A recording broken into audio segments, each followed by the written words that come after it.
So Mercedes may actually be one of the most fascinating teams to look at going into the 2026 F1 season, and there's quite a few reasons why that's the case. For years now, they've been rumored to be the heavy favorites for this regulation set in 2026. A lot of that due to kind of favorable reputation from 2014, the last time we had brand new engines. But there are also a lot of reasons why they would have the best car, best engine, and some of the signs that we've seen so far from testing kind of bear that out. Now, the preseason for Mercedes has been pretty interesting. Maybe not quite as explosive and intimidating as it was back in 2014, but still been a very, very strong winter so far for Mercedes. Now, for preseason testing, I think there was quite a bit of things that, quite a few storylines to go over that I think were pretty important. So obviously going into preseason testing, something that had come up basically in December, January, was about the compression ratio gate. And this was effectively the story that has been circulating through F1 media for the last couple months now, and I think I've mentioned it as well on this channel. That Mercedes, when they run their engines hot, they're able to basically get around the 16:1 compression ratio rules, and instead of running closer to something like 18:1, which means that they could basically get a lot more speed out of the engine. And the reason why this controversy has come up is because there was a clarification in the rules last fall, where the FIA's rules explicitly stated that these compression ratio tests would be at ambient air temperature and not when they're running hot or on track where they're running at about 100 degrees Celsius or so. So obviously that's something that's been following the team around all winter, and there's I think been quite a lot of scrutiny about this. And obviously if there were concerns that the Mercedes engines was seconds a lap faster than everyone else, I think there would be definitely be a pretty concrete push to clamp down on that as soon as possible and make sure that, the four Mercedes powered teams weren't, running away from everyone else.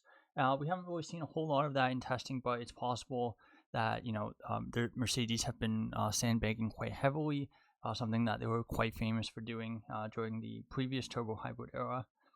So again, that's something that I think is really only going to come to light once we get to the first race of the season next weekend in Melbourne.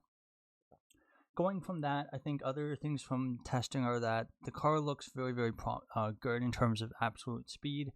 They didn't set the fastest lap in preseason testing, but they were one of the quicker teams, I would say, and they generally the car looked very, very comfortable from the driver's perspective, at least from looking trackside and from onboards as well, especially compared to some of the other cars.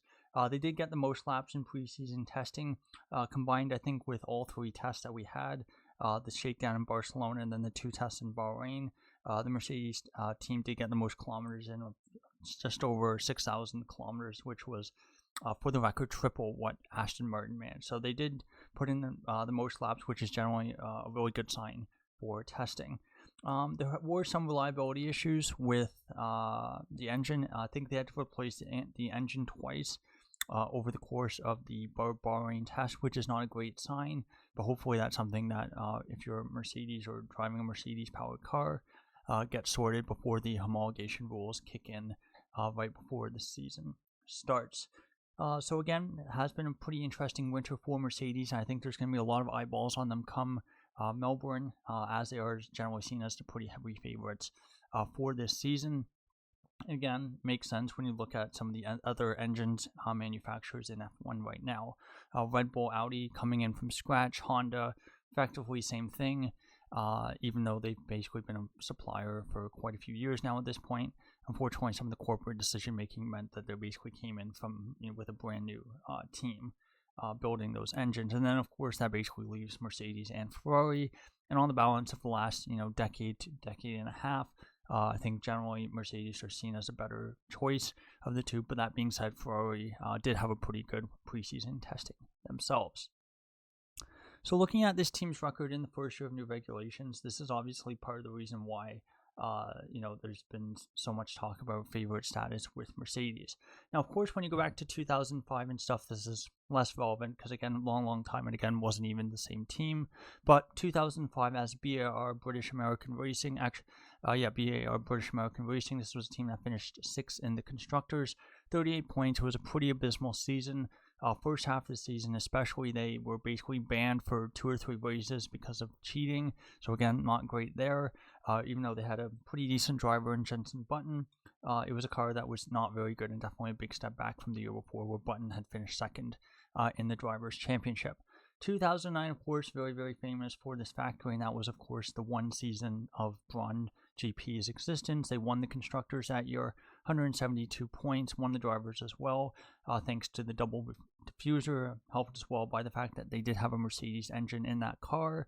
But again, that was obviously a pretty key, example of this factory at least doing very well in the first year of a new set of regulations. 2014 as well also did exceptionally well, won the Constructors' Championship in a landslide, 701 points there with the new engines that came in 2014. And then the last year, 2022, of course, not so good. One of the worst years kind of out of this group of 4. They finished 3rd in the Constructors, still 115 points, not so bad.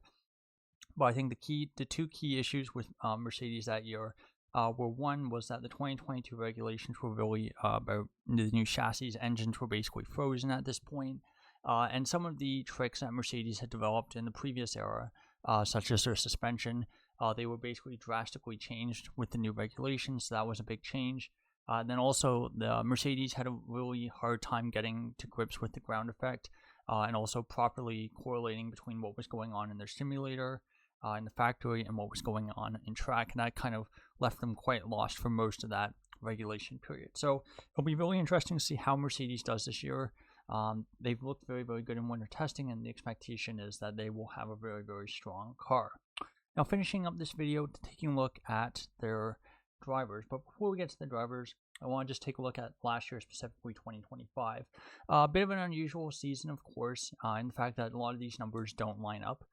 So they finished 2nd in the Constructors' Championship, 469 points, but they were generally, I think, by most measures and by the 2 stats I have here, they were generally the 3rd best team in 2025. So average pole gap, 0.373 seconds, ranked 3rd, and again, that's about a 10th shy of where Red Bull was last year. And an average minimum finishing position as well, 3.5, about a position or so less, or I should say a position or so behind Red Bull as well, but still pretty firmly 3rd best car, well clear of the Ferrari in 4th. So again, this was a good car last year. They were able to win races, 2 wins courtesy of George Russell, quite a few podiums as well.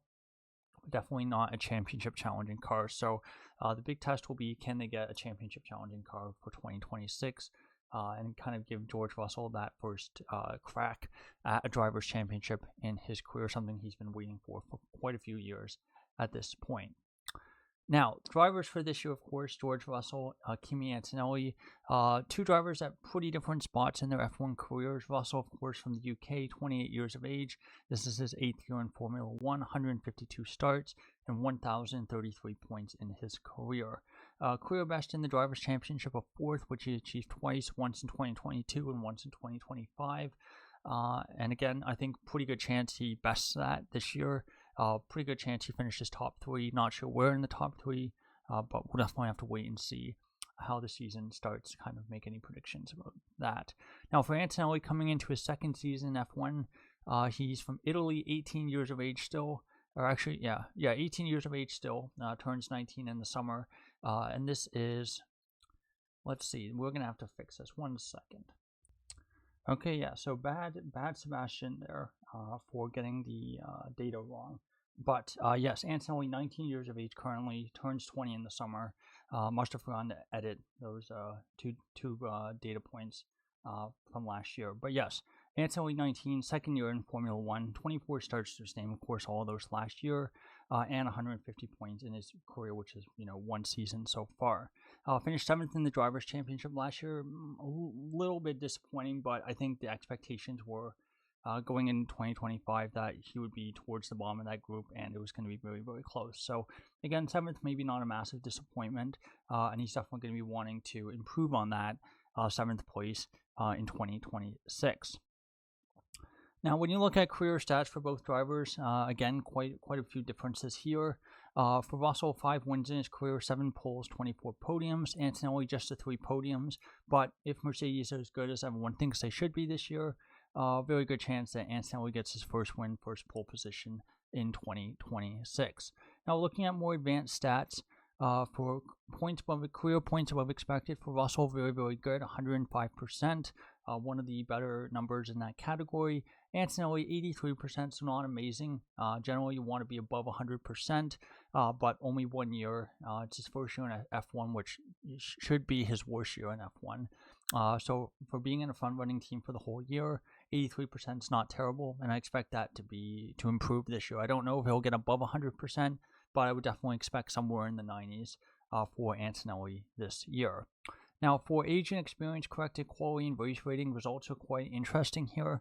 For Russell, age and experience corrected quality rating negative 0.331, which ranks 12th since 1995.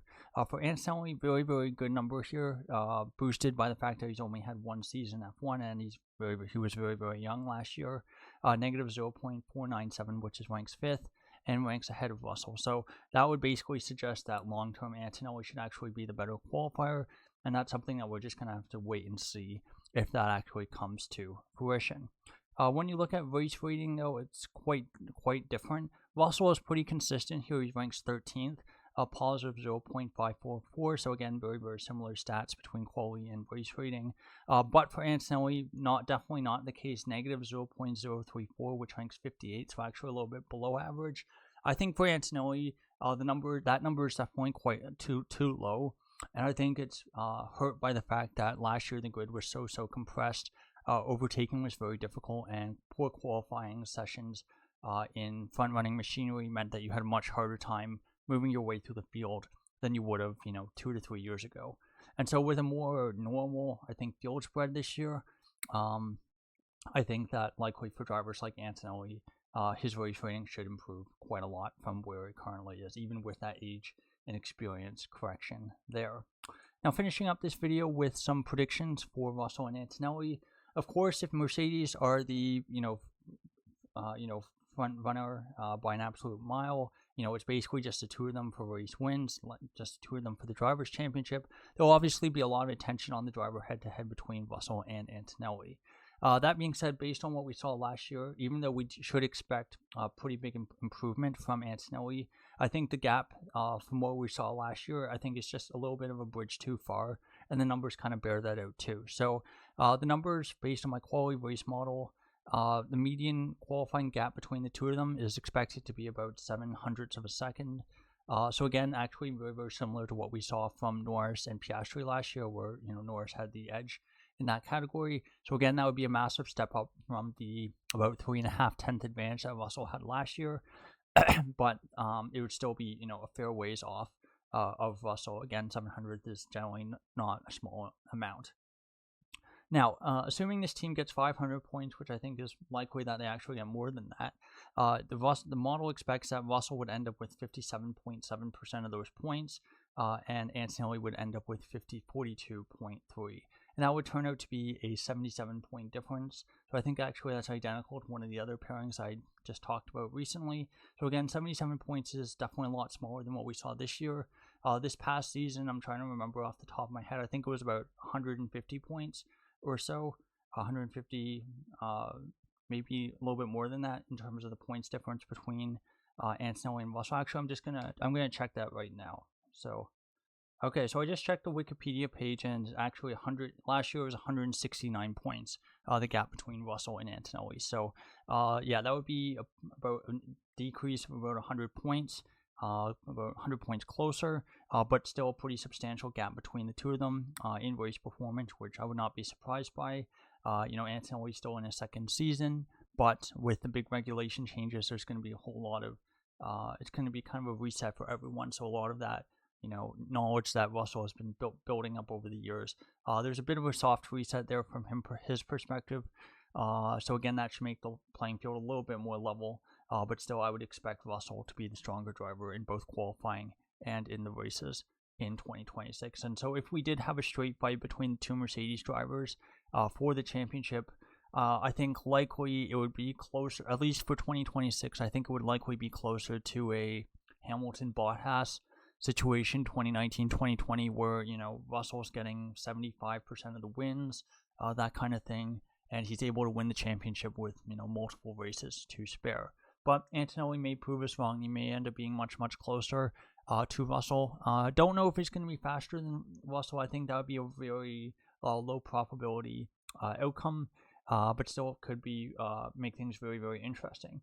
One last thing I want to talk about with Mercedes for 2026 is their driver lineup when it comes to silly season. Technically, both drivers are only on one-year contracts for this year, and so in theory, either of them could be replaced for 2027. Of course, something that's kind of not necessarily a story, but something that's kind of been speculated is that Mercedes may end up basically doing a Williams 1996, and they may actually end up, jettisoning the lead driver, in this case Russell, to bring in someone like Verstappen should he become available and be interested in moving to Mercedes. That being said, based on what we've seen from Red Bull and where Red Bull look to be at this point in proceedings, it doesn't look like it's an absolute disaster the way, you know, Aston Martin is. And so I think the odds of Verstappen leaving Red Bull and going elsewhere are a little bit lower than they could have been if the new Red Bull project was, you know, an absolute disaster. But still, given the contract status of both Antonelli and Russell, I do think it's something worth keeping in mind as we go through the 2026 F1 season. Obviously, if the car is a rocket ship, both drivers are going to want to stay, but other drivers could be who are on teams that are in maybe not such great situations coming in out of the new rules, maybe trying to get into one of those two seats. So definitely will be an interesting thing to watch as 2026 progresses. So there you go. That's my preview for Mercedes' 2026 F1 season. Should be one of the more fascinating teams to watch this year, simply because of the fact that this is likely going to be one of the stronger teams on the grid. I think the heavy favorite for both the Constructors and Drivers' Championships in 2026. So thank you so much for watching, and goodbye.